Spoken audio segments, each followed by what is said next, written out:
ಎಷ್ಟು ಈಸಿಯಾಗಿ ನಾನು ವೈರ್ಲೆಸ್ ಸೆಟಪ್ನ ಮಾಡ್ಕೊಂಡೇ ಇದ್ದೀನಿ. ಬಟ್ ಆ ವೈರ್ಡ್ ಸೆಟಪ್ ನಂದು ಪ್ರೀವಿಯಸ್ ಟೈಮ್ ಗೋಪ್ರೋದಲ್ಲೆಲ್ಲ ಕೇಳಬೇಡಿ, ನನಗೆ ಎಷ್ಟು ಹಿಂಸೆ ಆಗೋದಂದರೆ ಮಳೆ ಬಂದರೆ ಬಿಚ್ಚಬೇಕು, ತೆಗೆದು ಒಳಗಡೆ ಇಟ್ಕೋಬೇಕು, ಬಿಕಾಸ್ ವಾಟರ್ ಪ್ರೂಫ್ ಅಲ್ಲ. ಈಗ ನಾನೀಗ ಹಾಕ್ಕೊಂಡಿರೋ ಕ್ಯಾಮ್ರಾ ವಾಟರ್ ಪ್ರೂಫ್, ಮಳೆ ಬರ್ತಾ ಇತ್ತು ಅಂತಲೇ ಇಟ್ಕೊಳ್ಳಿ, ನಾನು ಏನು ಇದನ್ನು ತೆಗೆದು ಒಳಗಡೆ ಇಟ್ಕೊಳ್ಳೋ ಸೀನೇ ಇಲ್ಲ, ಆರಾಮಾಗಿ ಹೋಗ್ತಾ ಇರ್ಬೋದು. But we have to make sure 2 points there.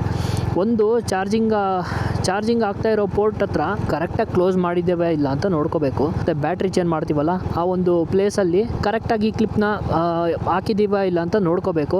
ಒಂದೆರಡು ವಾರ್ನಿಂಗ್ ಸೈನ್ ಕೂಡ ಇರುತ್ತೆ ಅಲ್ಲಿ. ಇನ್ ಕೇಸ್ ಏನಾದರೂ ರೆಡ್ ಕಲರ್ ವಾರ್ನ್ ಸೈನ್, ಅದು ರೆಡ್ ಕಲರ್ ತೋರಿಸ್ತಾ ಇತ್ತು ಅಂದರೆ ನೀವು ಕರೆಕ್ಟಾಗಿ ಕ್ಲೋಸ್ ಮಾಡಿಲ್ಲ ಅಂತ, ಕಲರ್ ಏನು ತೋರಿಸ್ತಾ ಇಲ್ಲ ಅಂದರೆ ಕರೆಕ್ಟಾಗಿ ಕ್ಲೋಸ್ ಆಗಿದೆ, so it's complete waterproof ಅಂತ. Nice highway, nice mic as well as camera, nice moto vlogging setup. Wow, ಇವತ್ತು ತುಂಬ ಒಳ್ಳೆ ದಿನ ನನಗೆ. ಒಂಥರ ಖುಷಿ ಆಯಿತು ಈ ಪ್ರಾಡಕ್ಟ್ನ ಇವತ್ತು ಅನ್ಬಾಕ್ಸ್ ಮಾಡಿ ರಿವ್ಯೂ ಕೂಡ ಮಾಡ್ತಾ ಇದ್ದೀನಿ.